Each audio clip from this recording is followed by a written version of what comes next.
नमस्कार, यो हो टिभी टुडे नेटवर्क सुदूरपश्चिम खबरमा स्वागत छ। म संगीता थापा। सुरु गरौं अहिलेसम्मका प्रमुख खबरबाट। सुदूरपश्चिममा थप 23 जनामा कोरोना संक्रमण पुष्टि। कुल संक्रमितको संख्या 6300 नाग्यो। डिस्चार्ज हुनेको संख्या 5600 नजिक। कञ्चनपुरको चुरे क्षेत्रमा चोरी सिकारी तथा काठ तस्करी बढ्दो। ठूलो मात्रामा काठ बरामद। समयमै रोक्नु पर्ने सरोकारवालाको भनाई। दार्चुलाको हिमाली क्षेत्रका कृषक व्यवसायी स्याउ खेती गर्न थाले। बजारीकरणको अभावमा लगानी डुब्ने चिन्ता। सम्बन्धित निकायसँग सहयोगको माग। डडेलधुराको नवदुर्गा गाउँपालिकाले कृषकलाई प्रोत्साहन गर्दै भैँसी व्यवसायी कृषकलाई भत्ता प्रदान। दुग्ध विकासमा विशेष जोड। र कैलालीमा मनोमानी रूपमा विद्युत महसुल असुली हुँदै सेवाग्राही मर्कामा। गुनासो सम्बोधन गर्न उद्योग वाणिज्य संघ अत्तरियाको आग्रह। अब सुदूरपश्चिम खबर विस्तारमा। सुदूरपश्चिम प्रदेशमा कोरोना संक्रमण मुक्त हुनेको संख्या 5600 नजिक पुगेको छ भने कुल संक्रमितको संख्या 6350 नागेको छ। पछिल्लो 24 घण्टामा 507 जनाको कोरोना परीक्षण भएकोमा सेती प्रादेशिक अस्पतालको प्रयोगशालामा थप 19 जनामा संक्रमण पुष्टि भएको छ। यस्तै डडेलधुरा प्रयोगशालामा गरिएको परीक्षणमा 4 जनामा कोरोना भाइरसको संक्रमण पुष्टि भएको हो। यता जिल्ला अस्पताल डोटीको प्रयोगशालामा गरिएको 100 नमुनाहरूको परीक्षण रिपोर्ट नेगेटिभ आएको बताइएको छ। यसै गरी बुधबार कैलालीमा 18, दार्चुलामा 3, अछाममा 1 र बाजुरामा 1 जना गरी सुदूरपश्चिममा 23 जनामा कोरोना संक्रमण पुष्टि भएको छ। यो सँगै प्रदेशमा सक्रिय संक्रमितको संख्या 763 जना पुगेको छ। उनीहरूमध्ये 1 जनाको मात्रै आइसियुमा उपचार भइरहेको छ। सुदूरपश्चिममा दैनिक झण्डै 3000 जनाको कोरोना परीक्षण गर्न सक्ने क्षमता भएका 3वटा प्रयोगशाला सञ्चालनमा आएको भए पनि पछिल्लो समय परीक्षण दर घट्दै गएको छ।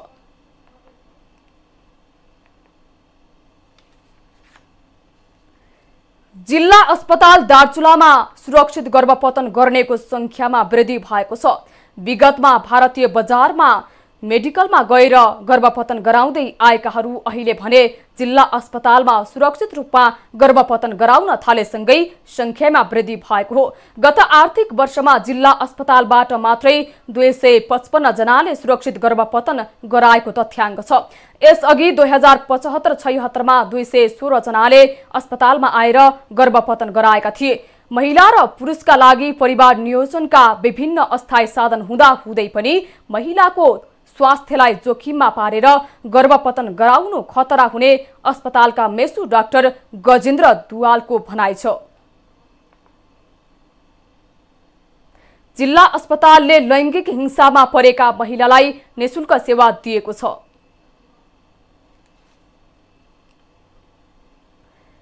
कैलालीको लम्कीचुहा नगरपालिकाका युवाहरूले एनिमल रेस्क्यु सुरु गरेका छन्। कैलालीको कोणाली चिसापानीदेखि कञ्चनपुरको महेन्द्र नगरसम्म राजमार्गमा रहेका विभिन्न रोगबाट ग्रसित र घाइते भएका पशु चौपाईको उद्धारका लागि आफूहरू सक्रिय भएको एनिमल रेस्क्यु उद्धार समितिका अध्यक्ष पूजा शर्माले बताउनुभयो। जति पनि यो स्ट्रीट डगहरू हुन्छ, बाटोमा छोडेको छाडा कुकुरहरू हुन्छ, यिनीहरूलाई चाहिँ अब यो चोटपटक लागेकोलाई अनि त्यसपछि यो लुतोहरू लागेकोलाई किराहरू लागेको हुन्छ नि त, अनि यिनीहरूलाई अब इन्जेक्सनहरू अनि त्यो भ्याक्सिनहरू लगाउने, लुतोको इन्जेक्सनहरू लगाउने, चोटपटक लागेको ठाउँमा मेडिसिनहरू लगाइदिने भन्ने त्यो मेन हाम्रो चाहिँ त्यही हो। अब अहिलेको सर्ट समयमा चाहिँ लकडाउनभित्रै हामीले गरेको। अहिले अब अरू सामानहरू पनि नेटहरू खास हामीले चाहिने भनेको नेट नभएको कारणले गर्दा पूर्व पश्चिम महेन्द्र राजमार्गमा छाडा छोडिएका पशु चौपाईलाई स्थानीय सरकारले 3 वर्षदेखि व्यवस्थापनमा ठूलो खर्च गरे पनि उपलब्धि शून्य देखिएकाले आफूहरू सक्रिय हुनु परेको उहाँको भनाइ छ। कञ्चनपुरको इलाका प्रहरी कार्यालय बेलडाँडीमा कार्यरत प्रहरी जवान रोहित रोकायलाई बलात्कार घटनामा लापरवाही गरेको भन्दै नियन्त्रणमा लिएको छ। जिल्ला प्रहरी कार्यालयका प्रवक्ता प्रहरी नायब उपरीक्षक अमर बहादुर थापाले उक्त घटनामा मुछिएका प्रहरी जवान रोकायलाई थप कारबाहीका लागि जिल्ला प्रहरी कार्यालय झिकाउने काम भइरहेको बताउनुभयो। यही भदौ 14 गतेदेखि बेपत्ता 16 वर्षीय किशोरी 5 दिनपछि फेला परेको प्रहरीले जनाएको छ। किशोरीले आफूलाई 5-6 जनाको युवा समूहले बन्धक बनाएर बलात्कार गरेको बताएकी छन्।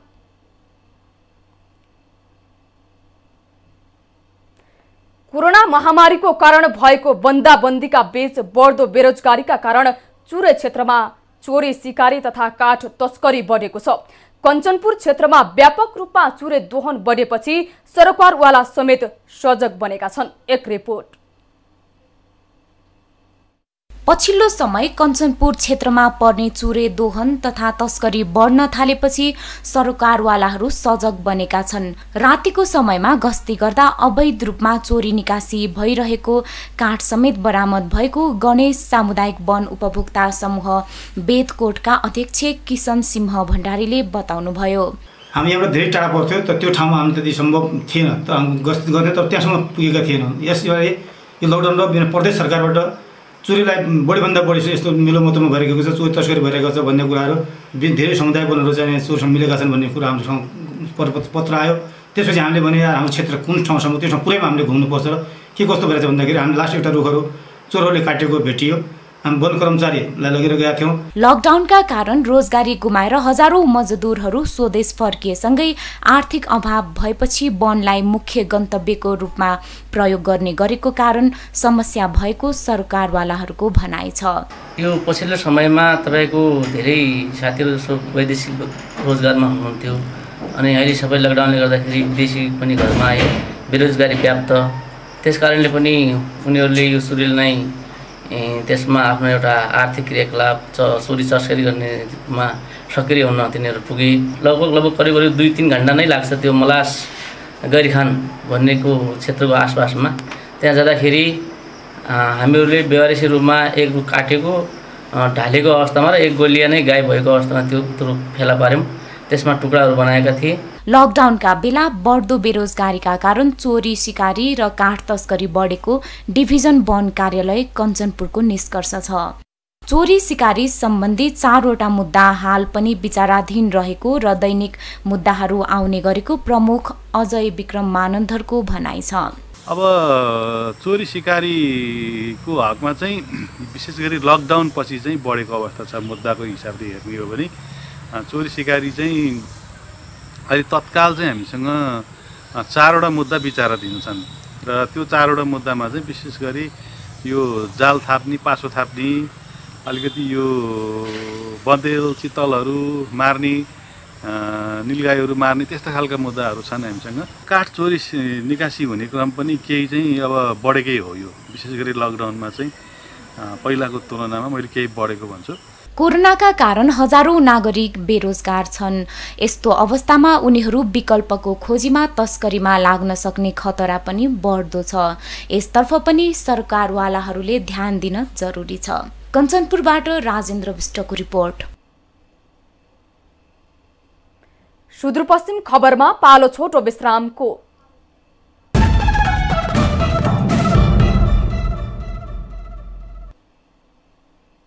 अब बाँकी खबर। दार्चुलाको अपी हिमाल र ब्यास गाउँपालिकाका कृषकहरू उन्नत जातको स्याउ खेतीतर्फ आकर्षित भएका छन्। सो क्षेत्रमा अहिले इटालियन र गोल्डेन डेलिसियस जातका स्याउ लटरम्मै फलेका छन्, तर बजारीकरणको अभावमा लगानी डुब्ने हो कि भन्ने चिन्ताले स्थानीय कृषकहरूलाई पिरोलेको छ। एक रिपोर्ट। दार्चुलाको अपी हिमाल र ब्यास गाउँपालिकामा उन्नत जातका स्याउ फलेका छन्। स्याउ जोन दार्चुला गाउँपालिकाको कृषि शाखा र ग्रामीण स्रोत व्यवस्थापन परियोजनाले स्याउ खेती गर्न किसानलाई प्रोत्साहित गरी आवश्यक सहयोग गरेपछि स्याउको उत्पादन राम्रो भएको हो। अहिले हिमाली क्षेत्रका बस्तीहरूमा एउटै किसानले 20 हेक्टर क्षेत्रफलमा स्याउ उत्पादन गरेको भए पनि बजारीकरण गर्न नसक्दा आम्दानी भने शून्य छ। र कुनै मार्केटिङको व्यवस्था छैन थिए। 10 वर्ष अगाडि फैलिएको सेवाहरू त्यो के हुन्थ्यो भने हाम्रा इष्टमित्रलाई दिने। त्यो भयो भनेपछि कहिलेकाहीँ अब त्यो बोटाहरू त्यो तलीबाट आउँछन्, कहिलेकाहीँ पुग्दैन। अब पुग्यो भनेपछि त्यस्तो अब के हो यिनलाई पनि थाहा छैन। अपी हिमाल गाउँपालिकामा मात्रै गत आर्थिक वर्षमा गोल्डन डेलिसियस 1060 र इटालियन जातका गरी 240 बोट वितरण गरिएको थियो। अपी हिमाल गाउँपालिकामा ग्रामीण जलस्रोत व्यवस्थापन परियोजना तेस्रो चरण पनि लागू गरिएको ग्रामीण जलस्रोत व्यवस्थापन परियोजनाका जिल्ला सल्लाहकार लवराज पन्तले बताउनुभयो। फुजी र रेड डेलिसियस भन्ने दुईटा जातको बिरुवाहरू खास गरी हामीले एउटा चाहिँ बाहिरबाट, एउटा चाहिँ हामीले मुस्ताङबाट ल्याएर वितरण गऱ्यौँ। त्यसको राम्रो प्रभावकारिता देखिसकेपछि अहिले परियोजनाले हामी भ्यालु चेन भन्छौँ, मूल्य श्रृङ्खला, त्यसलाई जोड्ने गरी स्थानीय स्तरमा उत्पादन भएकोलाई त्यसलाई बजारसम्म कसरी बजारीकरण गर्ने भन्ने सन्दर्भमा एउटा गाइडलाइन तयार गरेर यो वर्षदेखि त्यसमा काम गर्दैछौँ। अपी हिमाल गाउँपालिकाका कृषकहरूले उत्पादन गरेको स्याउ तथा अन्य कृषिजन्य वस्तुहरूको बजारीकरण र व्यवस्थापनका लागि कृषि सङ्कलन केन्द्र तथा कृषि सहकारीको व्यवस्था मिलाउन स्थानीयको माग छ। अपी हिमाल ब्यास गाउँपालिका लगायत 5वटा पालिकाहरूमा स्याउ जोन बनाई काम गरिरहेको प्रधानमन्त्री कृषि आधुनिकीकरण परियोजनाले पनि चालु आर्थिक वर्षबाट आवश्यक बजेट विनियोजनका लागि माग गरेको छ। अब 2 वर्षमा फल्ने स्याउ भएको हुनाले हामीले आगामी यस चालु आर्थिक वर्षदेखि यो उन्नत जातको स्याउ फल्न थाल्यो भने बजारीकरणको लागि आवश्यक हामीले ढुवानी कार्यक्रमको लागि माग गरेका छौँ। भर्खरै मैले यो दार्चुला तिङ्कर सडक जुन सेनाले बनाइरहेको छ यो सम्बन्धमा पनि कार्यक्रम बनाएर पठाउने भन्ने माग भएकोले केन्द्रबाट मैले त्यो ढुवानी अनुदान उदाहरणको लागि ब्यासको छाङ्रोबाट चाहिँ यो सबभन्दा बढी समस्या छ। सरकारले कृषकहरूलाई रोजगारी सृजना गर्नका लागि विभिन्न नगदे बाली तथा फलफुलमा बजेट विनियोजन गरी काम गरिरहेको भए पनि ठाउँ र भूगोलका आधारमा बजारीकरणको समेत व्यवस्थापन गर्न सके अझै प्रभावकारी हुने देखिन्छ। दार्चुलाबाट रामसिंह धामीको रिपोर्ट। कञ्चनपुरमा मास्क नलगाई हिँड्ने र जोर बिजोर उल्लङ्घन गर्नेलाई कारबाही गरिएको छ।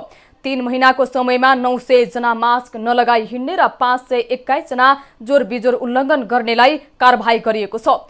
सदरमुकाम लगायतका बढी भिडभाड हुने क्षेत्रमा मास्क नलगाएर हिँडडुल गर्ने र जोर बिजोर उल्लङ्घन गर्नेलाई कारबाही गरिएको प्रहरी नायब उपरीक्षक अमर बहादुर थापाले बताउनुभयो।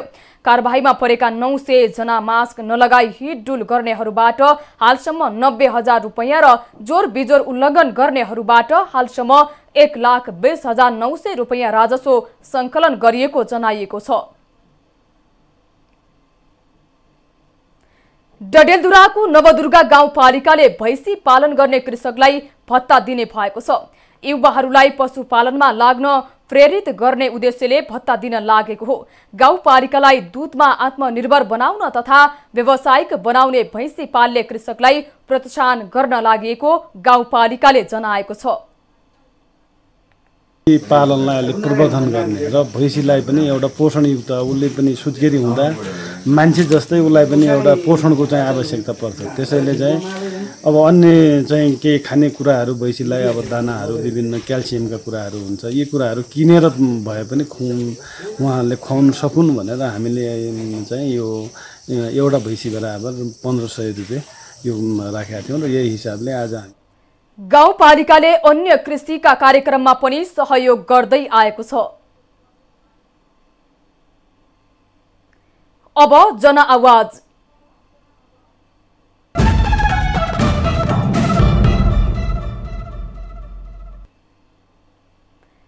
सुदूरपश्चिमवासीले यस वर्ष पनि प्राकृतिक प्रकोपको ठूलो चोट सहनु पर्यो। बाढी पहिरोले ठूलो जनधनको क्षति भयो भने धेरै मानिस विस्थापित भए, तर विस्थापितहरूले अहिलेसम्म पनि न त राहत पाएका छन् भने न त स्थानान्तरण हुन सकेका छन्। सरकारवाला भन्छन् व्यवस्थापन गर्दैछौं, तर समस्या जिउका तिउ देखिन्छ। आज हामीले बाढी पीडितहरूलाई के कस्तो सहयोग पाउनु भयो त भनेर सोधेका छौं। कुछ नहीं देख रहे हैं, कुछ चीज नहीं टोहरे देहोला उठ रहे पहली बस और कुछ नहीं पहले हुई गाविसा वाला कुछ नहीं देखना है। नगर पालिका पोर साल ना आयल पर 8 साल फिर आयल है, सालों 65 बार कुछ नहीं देते हैं। कहते साल में आए ना वहाँ कैसे देना हो, 1 साल वहाँ देना है मोचा परागीपुर गुजरम भाड़ा देना है, लुगरा देना है, हमारे तो कुछ नहीं। हमारे तो आप कहते पुहा तो आप देते हैं कुछ तो हम भला हुए कि कैसे हमारे सालों पुही तो हमारी चीज कहाँ रही, सालों ले वो सालों पुहा धर बाढी आयो घर त सबै बगाएर लगेछ अनि कसैको त सबै घरै लगेछ, कसैको भित्ता भयो सबै लगेछ अनि सामान पनि बगाएछ। धान चामल जे थियो सबै घरको सामान लगिसकेछ बगाएर अनि आ छैनन् त्यस्तो लेखेर जान्छन्। अब दिन चाहिँ केही दिया छैनन्, त्यस्तो आउन त आउँछन्, अब आउँछन् लेखेर लगेर मात्रै केही हुँदैन। अब लगेपछि दिनु पनि पर्यो, अलिअलि सहयोग गरिदिएपछि राम्रो हुन्थ्यो, घर पनि बनाउन सजिलो हुन्थ्यो घर बगाएको र केही सामान उपलब्ध गराइदिएपछि राम्रो हुन्थ्यो। सामान तो जम्मू पूरा ना डॉक्टर खोखो सब गिर गेल, जम्मू ईट टपुहा के ले गेली, जम्मू मोटर सब बिगाड़ दिला सब चीज। वहाँ धान टक ऊपर टक करा के धान ढेले रही तब उन भिजा धरले, 4 2 कट्टा जम्मू पूरा भिज गेला, धान जम्मू भिज गेला, 1 डेहरी धान भिज गेला और आधा डेहरी रहा आकू निकली 6 7 कट्टा की निकाल ली बात ट्रेन में। ऐसे के बंद के टाइम में ना काम ना दाम मिलना ना कुछ मिलना ना, 1 रुपया ना पैसा ना चौरे ना धान ना पिसान कुछ नहीं। थोड़ा सब यहाँ कि तो ऊँचा लगा दे तार बंधन लगा दे ना कि तो वो कि तो गट पैसा दे तो फिर किनो देबे निकलस। हम तो कब जिंदगी नहीं दे देवा अहिले सम्म पात तो छैनन्, मतलब ऊ समूहले दिएछ, अलिकति चामल दियो दाल दियो त्यही हो, यो सरकारीले दिए छैन। आएनन् हेर्न के गर्नु, अब यस्तै हो। लग्न त लगेछन् खेती लेखेर लगेछन्, माथि उता पुगा छैनन् रे। धान बग्यो चामल अब किनेर खाने मान्छेको यता घर बग्यो, हेर्न आउनु भएको थियो त तपाईँले। अब सबै खाल्टा खुल्टी अब काठसाट बगायो, भित्र सामान पनि बगायो। अब क्षति त धेरै भएको छ, लेखेर लगेछन् उता पुगे छैन, कसैलाई दिने कसैलाई नदिने। गाउँपालिकाबाट आएका हुन्, वार्ड सदस्यहरू आए अनि स्वयंसेविकाहरूले मिलेर मतलब गाउँमा डाटा त उठाएकै छन्। उठाइसकेपछि अब कतिखेर दिने हो के दिने त्यो थाहा त छैन हैन। अनि त्यसपछि कसैले कुन संस्थाले दिएको छ भन्छ, कसैको बाढ भट्किएपछि घरको भित्ता भट्केको लागि त 9-9 हजार रुपियाँको कोही संस्थाले खातामा बैंकमा हालेछ गरे। अरू त्यसो नभट्केका हुने धान बगेका हुनेलाई त केही पनि दिए छैन असम्म। गाउँपालिकामा केही दिए छैन, मतलब त्यो लेखेर मात्रै डाटा मात्रै लिखित गरेर लगेछ। अहिले सुनवाई उनै कोही पत्तै छैन, थाहै छैन। अब हाम्रो चाहना के छ भनेपछि गाउँपालिकाको मतलब उसको जसको क्षति जति भएछ त्यो हिसाबले चेक गरेर हेरेर उता हल्का राहत दिए पनि हुन्थ्यो हुन त। जसको जति क्षति बढी भएछ नि त्यसको बढी दिने, कम क्षतिवालालाई कम दिने, राहत अनुसार दिए पनि हुने थियो। त्यसपछि यो नहरले गर्दा कहिलेकाहीँ नहरको यो कर्मचारी जुन छ त्यो कर्मचारीले बाढी आउन बित्तिकै तुरन्तै त्यहाँनिर बस्नुपर्ने हो, तर उसले घरमा सुत्या हुन्छ। त्यो ढोका खोलेपछि त पानी तल झर्ने हो नि, अब त्यो बन्दै गरे हुन्छ ढोका। अनि अस्ति न त्यही दिन बाढीको आएको दिनमा घरको मान्छे त्यहाँ ओडसी पुरुषको घर डुब्न लाग्यो, त्यसपछि त्यसले बोलाएर ल्याए, तब त्यो ढोका खोल्यो कि हेरेर गएछ न। कतिखेर दिने हो या नदिने हो त्यो त तिनीहरूको नेताहरूको सोचाइ हो। सुदूरपश्चिम खबरमा फेरि छोटो विश्राम। अब आर्थिक खबर।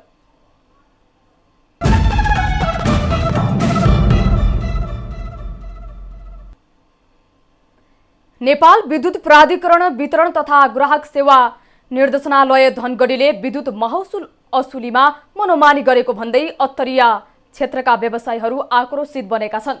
व्यापक जनगुनासो आएपछि उद्योग वाणिज्य संघ अत्तरियाले खबरदारी समेत गराएको छ। एक रिपोर्ट।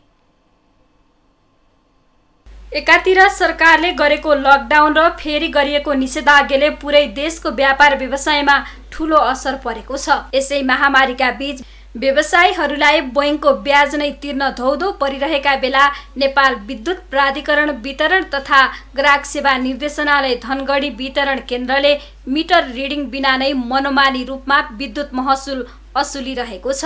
जसका कारण व्यवसायीहरू निकै मारमा परेका छन्। हरेक महिनामा हामीले तिरिराखेका छौँ। वार्षिकमा अन्तिममा बिल लिने बेलामा 8-10 हजार 3-4 हजार 4-5 हजार फाल्टु बिल हरेक साल देखिन्छ। हामीसँग सबै बिल छ। पछि ती बिल हरायो भने हामीले पेनल्टी तिर्नुपर्ने, ती बिल चाहिँ भेटियो भने चाहिँ यस्तो भएछ भनेर उहाँहरू रियलाइज गर्ने, अनि त्यो बिलको व्यवस्था गर्न नसक्ने मान्छेको चाहिँ स्थिति के हुने, त्यसको पनि अलिकति व्यवस्था होस्। विद्युतले यदि समयमा नै सचिएर उपभोक्तालाई मारमा नपर्ने गरी सत्य जो मिटरमा के अरे मिटर चलेको युनिट खपत भएको आधारमा यदि उसले त्यसलाई के अरे बिल भुक्तानी लिन्छ भने हामी त्यसलाई एकदमै सरल तरिकाले स्वागतयोग्य तरिकाले हामी उसलाई भुक्तानी गर्नेछौँ। नत्र यो यस्तो महामारीको बेला पनि यदि उसले जरिमानासहित टोकेर जो के अरे पैसा लिइरहेछ, यो नेपाल विद्युत प्राधिकरणको चरम लापरवाही हो। गोदावरी नगरपालिका 1 वनखेतमा होटल सञ्चालन गर्दै आउनुभएका हिक्मत बहादुर सिंहको पनि त्यस्तै पीडा छ।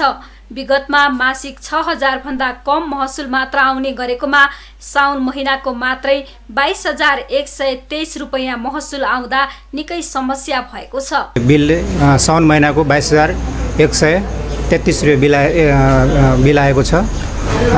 त्यो कसरी तिर्ने, त्यो छानबिन गरी पाऊँ भन्ने। पहिला 6000 रुपैयाँ आउँथ्यो, 6000, 4000, 3000 यस्तै आउँथ्यो। नेपाल विद्युत प्राधिकरणले आफू खुसी महसुल असुलेको व्यापक गुनासो आएपछि अत्तरिया उद्योग वाणिज्य सङ्घले अत्तरिया नो लाइट कार्यालयमा प्राधिकरणसँग छलफल गरी सेवाग्राहीको गुनासो सम्बोधन गर्न आग्रह गरेको छ। अब यसलाई चाहिँ अब हाम्रो एकदम गम्भीर रूपमा ध्यान आकर्षण भएको छ। यसमा चाहिँ मैले धनगढी कार्यालय प्रमुखसँग पनि कुरा गरेको छु विद्युतको। उहाँहरूले चाहिँ ल ठिकै छ, यसलाई चाहिँ समाधान गर्छौँ भनेर भन्नुभएको छ।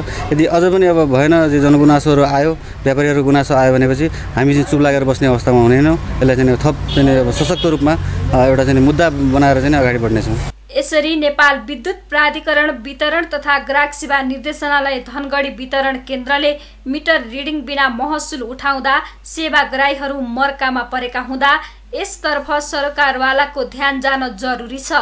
कैलालीबाट अनिल पन्तको रिपोर्ट। सुदूरपश्चिम खबर सकियो। बिदा लिनु पूर्व प्रमुख खबर फेरि एकपटक। सुदूरपश्चिममा थप 23 जनामा कोरोना संक्रमण पुष्टि। कुल संक्रमितको संख्या 6300 नाग्यो। डिस्चार्ज हुनेको संख्या 5600 नजिक। कञ्चनपुरको चुरे क्षेत्रमा चोरी सिकारी तथा काठ तस्करी बढ्दो। ठूलो मात्रामा काठ बरामद। समयमै रोक्नुपर्ने सरकारवालाको भनाई। दार्चुलाको हिमाली क्षेत्रका कृषक व्यावसायिक स्याउ खेती गर्न थाले। बजारीकरणको अभावमा लगानी डुब्ने चिन्ता। सम्बन्धित निकायसँग सहयोगको माग।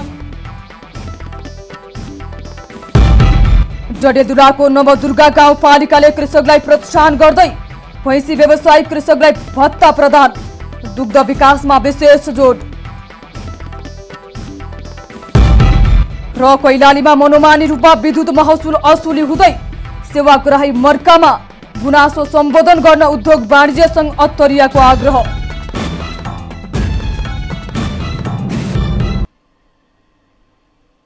हामीलाई TV today Nepal apps download गरी विश्वभर प्रत्यक्ष हेर्न सक्नुहुनेछ। साथै www.tvtodanews.com मा गई हेर्न र पढ्न सक्नुहुनेछ भने फेसबुक, युट्युब र ट्विटरमा समेत फलो गर्न सक्नुहुनेछ। विकास, निर्माण र जनसरोकारका विषयमा हाम्रो आवाज जारी छ। अहिलेलाई सम्पूर्ण सुदूरपश्चिम खबर युनिटका साथ म संगीता थापा पनि बिदा चाहन्छु। टिभी टुडे एचडी हेर्दै गर्नुहोला। नमस्कार।